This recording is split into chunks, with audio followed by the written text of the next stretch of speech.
of error, and we need to be very focused that there is a challenge in care homes and we've got a plan in place to grip it. So there's no sugarcoating that issue.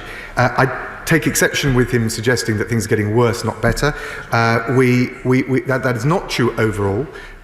We have shown through the social distancing measures the overwhelming commitment to them by the public and our efforts to ramp up capacity, particularly ventilator beds, critical care capacity in the NHS, that the two central limbs of our strategy, which is to flatten the peak that we're going through, which if we hadn't done, the death toll would have been even worse, and also to make sure that the NHS ability to cope, those two critical elements of the strategy have worked to date, and it's absolutely important that we keep up the effort on all of that. In relation to PPE, again, he must, when he addresses this, recognise that we face an international, a global supply shortage. Every country, when I pick up the phone as Foreign Secretary and I speak to leaders, foreign ministers, counterparts around the world, are facing this. And we are now the international buyer of choice. We have had 22 flights of PPE and ventilators from China just this month, in the last week, over 1.5 million masks from China, 3 flights from Turkey with gowns and face protection, 140,000 gowns from Myanmar, and we brought in Lord Dayton, the Noble Lord from the other place, Lord Dayton, to ramp up our domestic production, supply and distribution. So he's right, there is challenges on the front line. There's no minimising or sugarcoating any of those cris de coeur that he mentioned. I feel animated, inspired to do even better, but he needs to recognise on PPE that there is a global supply shortage, and we're doing absolutely everything we can to make sure that those on the front line get the equipment that they need. Keir Starmer. Thank you. I do recognise the efforts that are going on. The First Secretary says he takes exception to what I said about things worsening. I've tried not in this to base anything on my own personal opinion, because I don't think that's helpful. What I was quoting was the Royal College of Physicians, those on the front line. So it's not my view, it's their view. And I've tried to be careful to stick to the data and the evidence rather than just coming up with an opinion. Can I ask the First Secretary about testing? Now, it's clear there's been an increase in testing in the last week and since we were last at the dispatch boxes, and I welcome that. And yesterday the government announced further extension and expansion of testing, and I welcome that as well. But there are obviously still significant problems. The government reported figures for Monday show a capacity to test of 73,000, which has gone up, it's the highest it's ever been, but only 43,000 actual tests were carried out. And when you drill down into the figures, only 29,000 people were actually tested. So the number of people tested was 29,000. Now, last week, the First Secretary said the problem was not capacity, but there was a lack of demand. I wasn't convinced, to be honest. But now we know demand's gone through the roof. We know sites were unable to cope with the numbers of people trying to book tests. So obviously demand isn't the problem. Yet on Monday, 30,000 tests that were available weren't used. Now, I'll have to recognise that the 100,000 a day by Thursday was only ever a staging post, and perhaps the exact date doesn't matter as much as some would think. On the March the 12th, 7 weeks ago, the Prime Minister made clear his plan, and his plan was to ramp up daily testing to 250,000 tests a day. I agree with him on that. I think that's the scale we should be at. So can the First Secretary clarify that the 250,000 tests a day is still a government target, and if so, roughly when he thinks the government will hit that target? First Secretary. Can I, Mr. Speaker, and I thank the right honourable gentleman, just on this issue of things getting worse. I understand the point he wants to make about PPE. It's an absolutely valid point, but I don't think it should be elided into the broader critique that overall things are getting worse. As we come through the peak of this virus, we start to get deaths down. We've got to focus on driving them down even further, and in particular making sure that we don't risk a second spike by increasing the transmission rate. And I think the right honourable gentleman could take time just to recognise our success on social distancing and critical care capacity, which has allowed that to happen. On testing, we now have 73,400 tests capacity every day. That is almost double from the point at which we were at the dispatch box last week. On daily tests carried out, the figure is now 43,563, which is up from well over double the 18,000 from the point at which we were at last week. In relation to capacity and demand, when we talk about demand, when the NHS talks about demand, they're talking about the numbers of tests actually carried out, people not just being willing to come forward, but actually being able to come forward. And what we've done to make sure that we ramp up the testing as swiftly as possible is not just the extension and the widening of eligibility last week, but we've gone further and we've now said anyone who needs to go to work and says that they can't just work remotely and they have symptoms, we will widen the eligibility to them. Anyone over 65 with symptoms will also be able to action those tests, and of course it will be, and it comes back to his earlier point, available to all care homes, all care home residents as well as staff, whether they're symptomatic or not. This is incredibly important. We are on track to make huge progress, and of course he's right to say that the 250,000 target is still an aspiration. I'm not going to put a date on it, but the key point is the 100,000 milestone. Very important to me, we're making good progress, is only the first stepping stone towards testing, which is essential to the wider testing, tracking and tracing regime we'll need as we transition to the second phase. Can I just gently say to both front benches, we're really going to have to put some speed up so we'll not get anybody else in today. Keir Starmer. Thank you, Mr. Speaker. The First Secretary invites me to recognise the good work on social distancing and on critical care capacity. Can I do that unreservedly? It's been an amazing piece of work, particularly the ramping up of capacity, and I send my thanks to all of those that have been involved in it. I'd absolutely recognise it.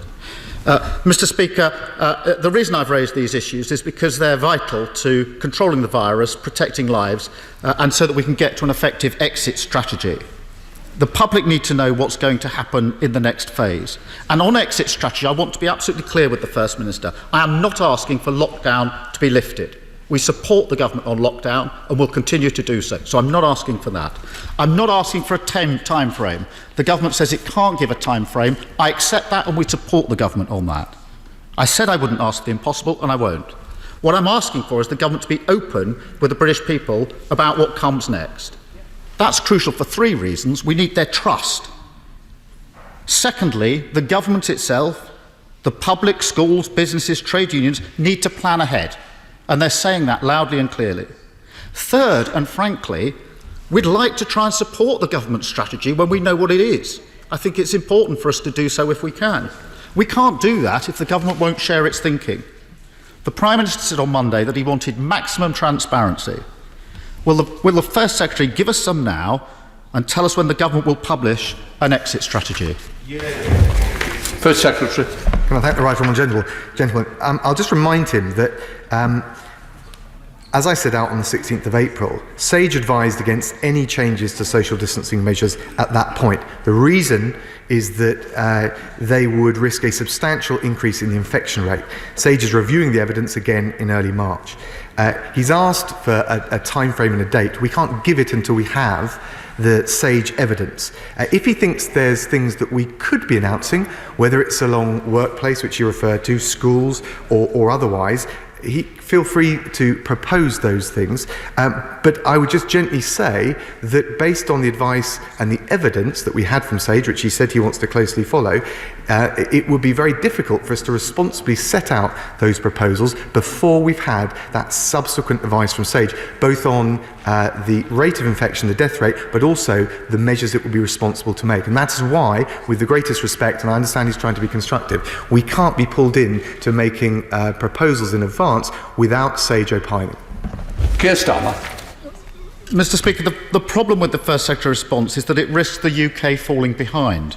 France, Germany, Spain, Belgium, New Zealand, Australia, Scotland and Wales have all published exit plans of one sort or another.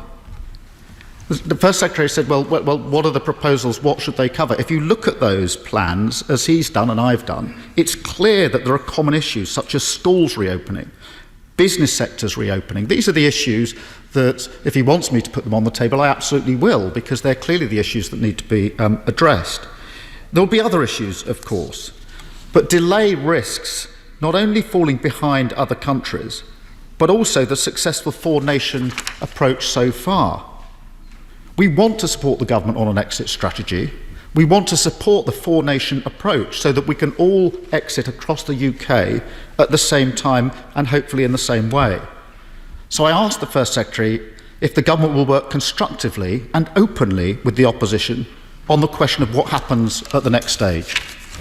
First Secretary of State. Can I thank the Right Honourable Gentleman? We certainly will engage, and I've enjoyed the telephone calls with opposition leaders, including himself.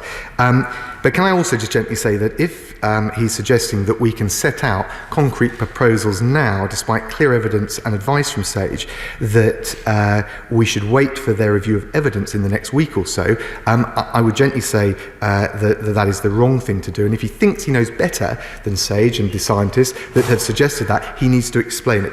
He talked about the Scottish Government. The Scottish Government have not set out an exit strategy. I read through very carefully their 25-page document. It was eminently sensible, and it was grounded in the 5 tests that I set out on the 16th of April. He talked about some of the other European countries, but he will know, because I know he's an assiduous follower of the international evidence, that Germany is now having to think twice about easing up on the measures because of the risk of a second spike. This is exactly the risk that the Governor of the Bank of England referred to last week, that I referred to on the 16th of April, and that SAGE and the scientists have been referring to. And I just, again, the Right Honourable Gentleman is trying to, and is succeeding in engaging in a very constructive way. He has a strong professional reputation when he was DPP for being guided by the evidence. That is much to his credit. Can I just gently say he shouldn't abandon that rigour now?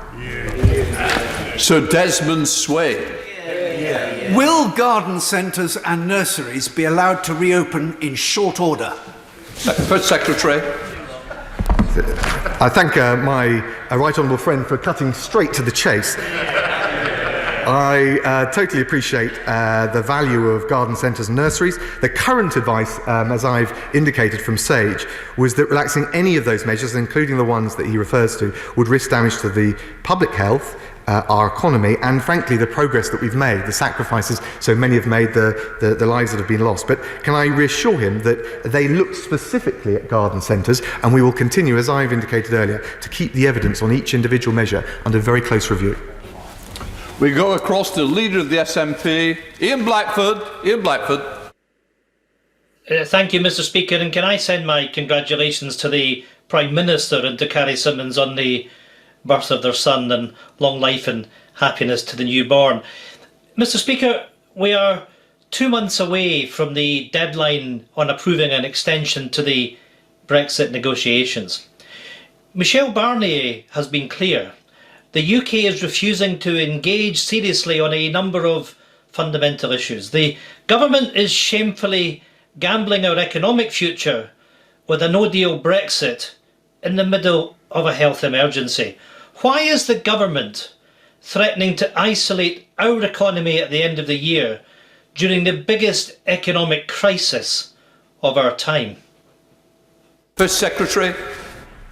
Can I thank the Honourable Gentleman and join with him in sending those messages of goodwill to Carrie Symonds and the Prime Minister, and of course their new baby boy. I'm not sure I'd be quite taking the word of Michel Barnier for the state of progress in the negotiations quite as readily and as uncritically as the Honourable Gentleman has, but let's be very clear about it. Our position is unchanged. The transition period ends on the 31st of December. That is enshrined in law. There's no intention of changing that, and actually what we should do now, given the uncertainty and the problems and the challenges coronavirus has highlighted for us, but also for our European friends, and I've worked extremely closely with our German, French and all of our other European partners, is focus on removing any additional uncertainty, doing a deal by the end of the year, and allowing both the UK and the European Union and all of its member states to bounce back as we come through the coronavirus. Ian Blackford. Thank you, Mr. Speaker. What we should be doing is removing uncertainty, and we should be putting a stop to these talks. We should be making sure that we protect our businesses, and the failure by the First Secretary to rule out a no-deal Brexit should alarm us all. Mr. Speaker, the World Trade Organization predicts that world trade may fall by 32% this year. The IMF says the global economy will suffer its worst financial crisis since the 1930s, and the OBR warns that the UK economy could shrink by 35%. That means 2 million people are at risk of losing their jobs. Refusing to admit the inevitability of an extension isn't a tough or a clever negotiating tactic. It's a reckless and a foolish gamble. Will the Secretary of State embrace common sense and recognise the need for a Brexit extension, show some leadership, face down the hardliners in the Tory party, extend the Brexit transition, and let us all get on with the job of tackling this health crisis together? First Secretary. Can I thank the honourable gentleman? So first of all, if his desire is to avoid more uncertainty, then the right thing for us to do is double down, get a deal by the end of this year. If his desire is to dig ourselves out of the economic challenges that we, the European Union, the world face, then the answer isn't to engage in protectionism, but to do this deal, give a shot in the arm to businesses on both sides of the channel, and that is what we're absolutely wholeheartedly focused on doing, and we're doing it as one United Kingdom. Rob Roberts. Thank you, Mr. Speaker. The company programme run by the charity Young Enterprise provides the opportunity for young people to apply their skills in real-world situations, working in teams to set up and run their own young enterprise company. Will my right honourable friend agree with me that providing financial education in our schools is a vital way of empowering young people and ensuring that we're able to further our Levelling Up programme across the whole country when we come out of this crisis? Mr. Secretary. Can I thank my honourable friend for raising this excellent programme. He's absolutely right. A strong understanding of numeracy underpins a young child's ability to manage money, for example, by calculating percentages or doing divisions. And this government's reforms have made a step change in progress for numeracy and literacy for those young children. That needs to be backed up by the practical applications, and many organisations that support schools with financial education are adapting their programmes, and I think Young Monies is an excellent example of that. We go over to Alan Dorans. Alan Dorans. Thank you, Mr. Speaker. Will the First Secretary of State make a commitment today that when a vaccine for COVID-19 becomes available, the United Kingdom will take a leading role, together with other nations, to ensure it is distributed according to the needs of people across the world, rather than on the basis of wealth? First Secretary. Well, can I thank the honourable gentleman? He's absolutely right. And we, as the Health Secretary announced, we've had trials announced very recently. We are taking a lead in the research and development. But he's also right to say, as my right honourable friend, the Development Secretary announced, I think, earlier in questions, we're also contributing to Gavi and CP, which is the international effort to make sure we can ramp up not just the international effort to find a vaccine, but to make sure that not only can we vaccinate all of the people here in the UK, but also in the most vulnerable and poorest countries around the world. And so I entirely agree with what he said. Robert Coates. We go over to Robert Coates. Thank you, Mr. Speaker. The government has pulled out all the stops in providing a range of timely financial support for businesses.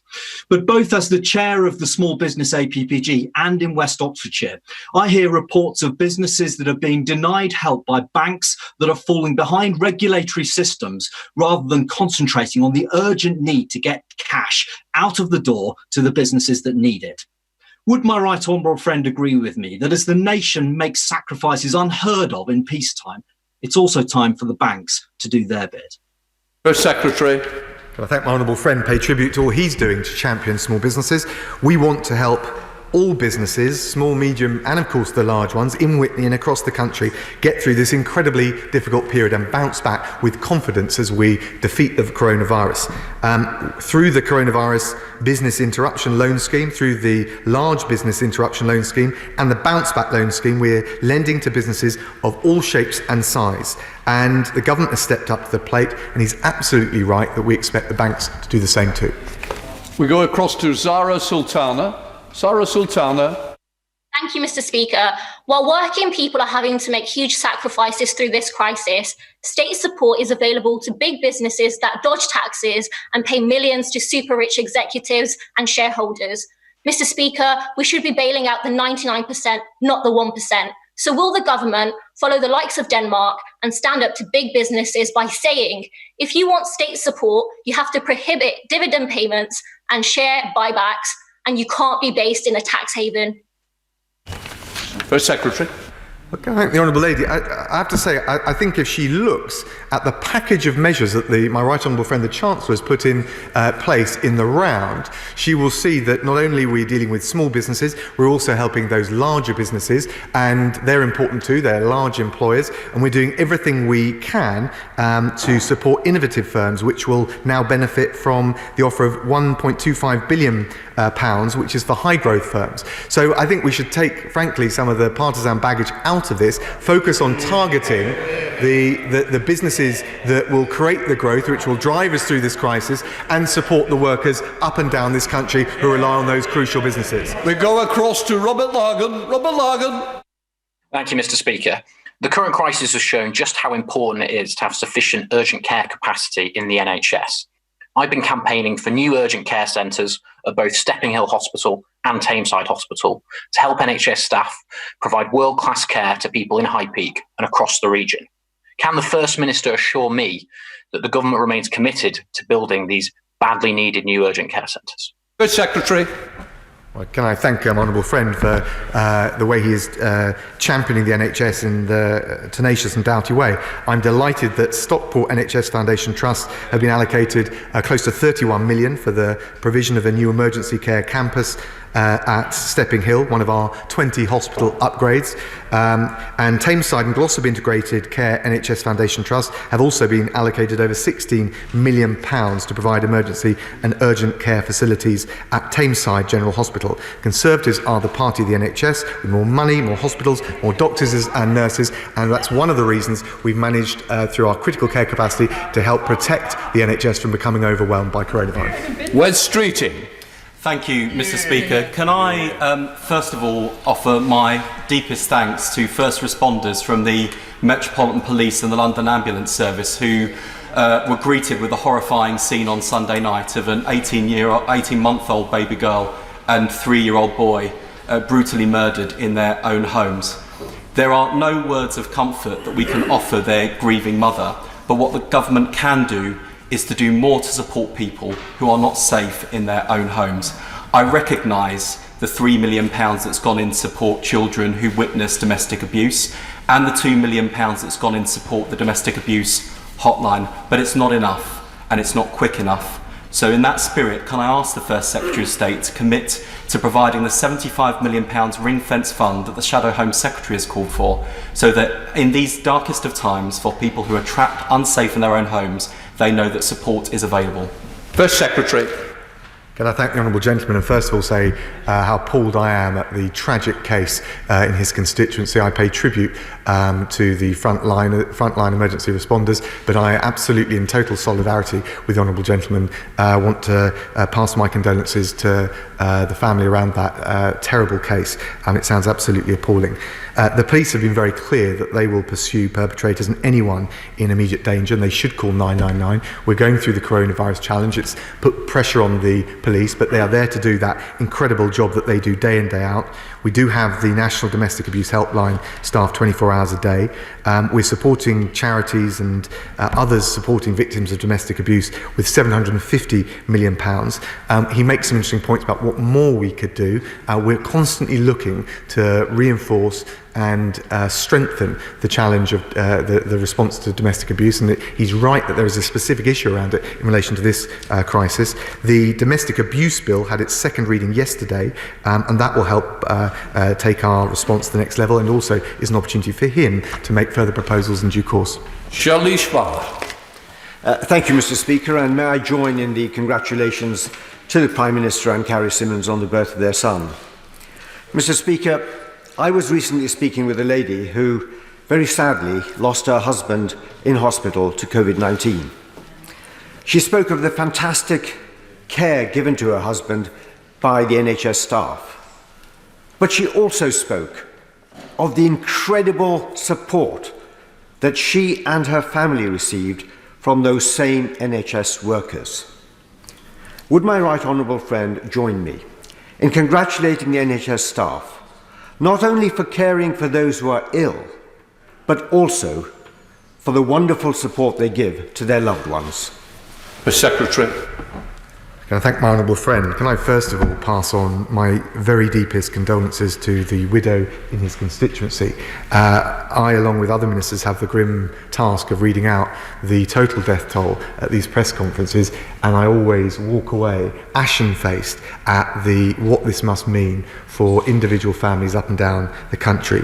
He's right to pay tribute to the NHS, who are doing an amazing job, and we've, all of us, I think, across the House, paid tribute to them and the care workers with our minute's silence in particular yesterday. But I think he's absolutely right also to say that they're not just there to treat the physical condition, whether it's of coronavirus or otherwise. They do an amazing job as providers of emotional support for patients and their families, and I think that's something which is too easily overlooked as we come through this crisis. Going over to Geraint Davis. Geraint Davis. Mr. Speaker, the UK opted out of the EU joint procurement of PPE, ventilators and medical equipment. Can the First Secretary confirm that whether this was a political or commercial decision, and take this opportunity to say that we will take any future opportunity to join any EU scheme that helps to safeguard supplies to our NHS in order to avoid any preventable deaths in our communities or in the NHS or care services? First Secretary. Thank the honourable gentleman. I mean, as you'll know, because it's been made clear by the government and clarified when it wasn't clear, the original issue was a failure of communication. We didn't get the original invitation to tender, if you like.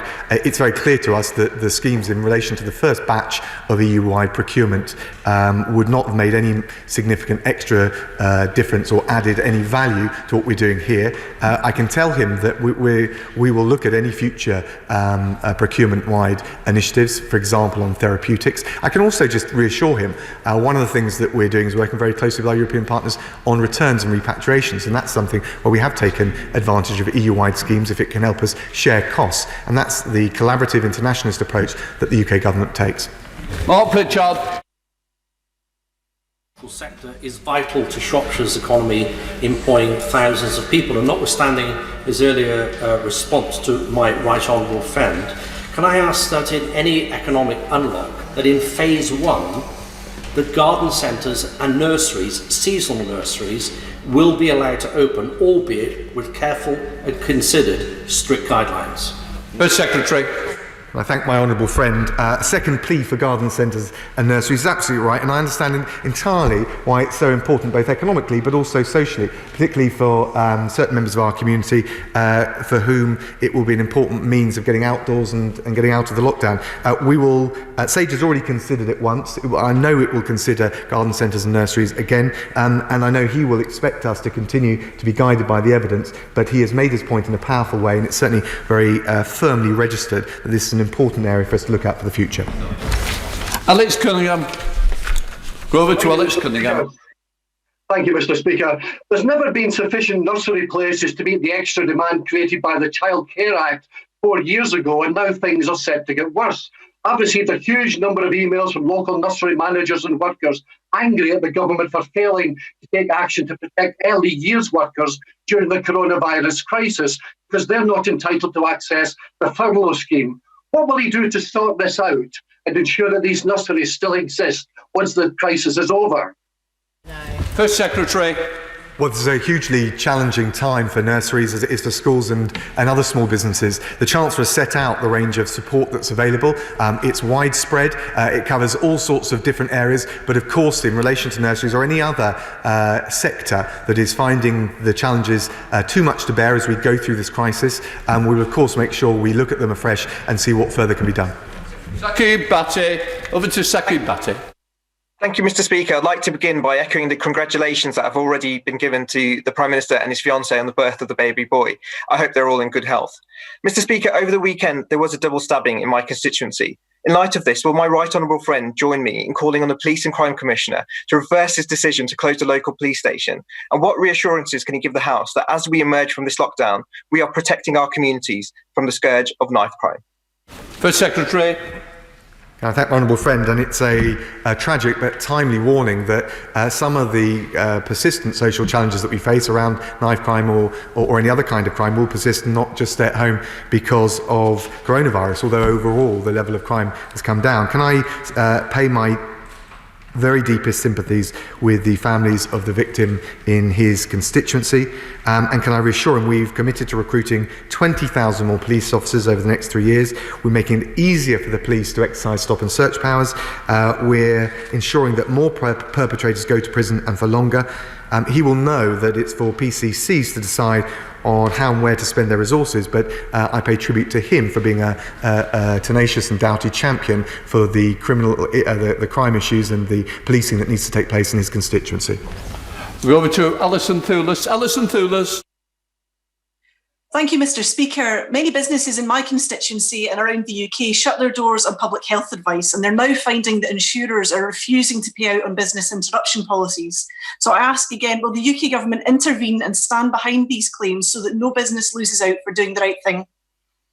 First Secretary. And I thank the honourable lady. I don't think it's the right thing to do to stand behind all of the claims, but we certainly do and continue to liaise with the insurance industry to make sure, as far as is legally and practically possible, they're showing the flexibility as people, and particularly the consumers of those insurance policies, come through this very difficult time. We go over to David Mundell. David Mundell. Mr. Speaker, I'm absolutely delighted to be able to connect with you this week. I've finally escaped from the Zoom waiting room, and in so doing, I can pass my congratulations to Carrie Symonds and the Prime Minister on the birth of their son. Mr. Speaker, I have a large number of haulage companies in my constituency, and I'm sure the First Secretary will recognise that lorry drivers are key workers during this crisis, transporting goods across our United Kingdom. However, many have struggled to access hot food out with their cabs, even to access toilet and shower facilities. So can the First Secretary ensure that we're doing all that we can to support lorry drivers as they carry out their important duties during this crisis? First Secretary. I thank my right honourable friend and say it's always good to see him, even via Zoom, or especially via Zoom. Can I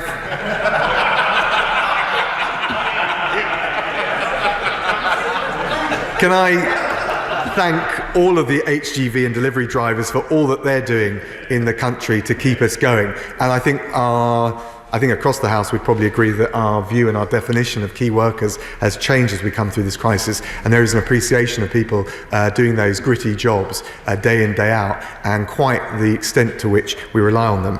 All motorway service stations in England currently remain open to road users. That is why the Transport Secretary is continuing, based on the concerns he's rightly raised, to work with motorway service operators to ensure as many facilities within those individual service stations remain open as possible, to make sure HGV drivers can take a break and use whatever facilities they need before they go back to work. And he raises an excellent point. Dave Dugan. Go across to David Dugan. Thank you, Mr. Speaker. The Chancellor said of his COVID-19 response that we will not leave you behind, we all stand together. He then delivered a financial package that did leave behind hundreds of my constituents in Angus and thousands more across these islands by a government who will refuse to introduce a universal basic income, just like my constituent in Arbroath, who could not be furloughed by his former employer, and because of Treasury rules, neither can he be furloughed by his new employer. So now, after 44 years of working, he's been cut adrift as collateral by this government. What is the First Secretary's advice to my constituent? Well, can I thank the honourable gentleman and just say to him, we don't support universal basic income, mainly because given our precious resources at such a challenging time, it wouldn't target it at those who need it the most. In total, Scotland will receive a cash boost over £3 billion to tackle the coronavirus. So the financial support from the UK government is going there. That's on top of the UK military support with things like mobile testing and the airlifting of patients from some of the island communities in Scotland. And we're also expanding testing capacity right across the UK with centres recently opened in Glasgow, Aberdeen and Edinburgh. We'll get through this crisis and we'll do so as one United Kingdom. Dame Cheryl Gillam. Dame Cheryl. Thank you very much, Mr. Speaker. Can I associate myself with the remarks of the First Secretary and send congratulations to the Prime Minister and Carrie? Research from the All-Party Parliamentary Group on Autism found that before the coronavirus crisis, more than 2 in 3 autistic adults were not getting the support they needed. Sadly, in some areas, emergency powers to ease duties under the Care Act have had to be triggered. Can my right honourable friend guarantee that autistic people will not be disproportionately affected by these changes? And will he publish which councils have to resort to emergency powers? First Secretary. I thank my right honourable friend. She raised a really important point, and of course we want to make sure all autistic children or any other children with special needs going through this terrible crisis are as protected as we possibly can. I think when it comes to looking at the future arrangements for schools, on top of the key workers, we've got to make sure that we do as much as we can to protect vulnerable children, and particularly those with particular needs. She talked about the funding going through to local authorities. Allow me to take that back, speak to both the Education Secretary but also the Community Secretary, and make sure that we can come back with a specific answer on the particular point she raised. Last and final question. We now go over to Sir Geoffrey Donaldson. Sir Geoffrey. Thank you, Mr. Speaker. Could I, on behalf of the Democratic Unionist Party, echo and pass on our congratulations to the Prime Minister and Carrie Symonds on the birth of their son. The headline in this morning's Belfast Telegraph speaks about deaths for people who are not infected by the virus, people who have not been attending hospital and who desperately needed treatment.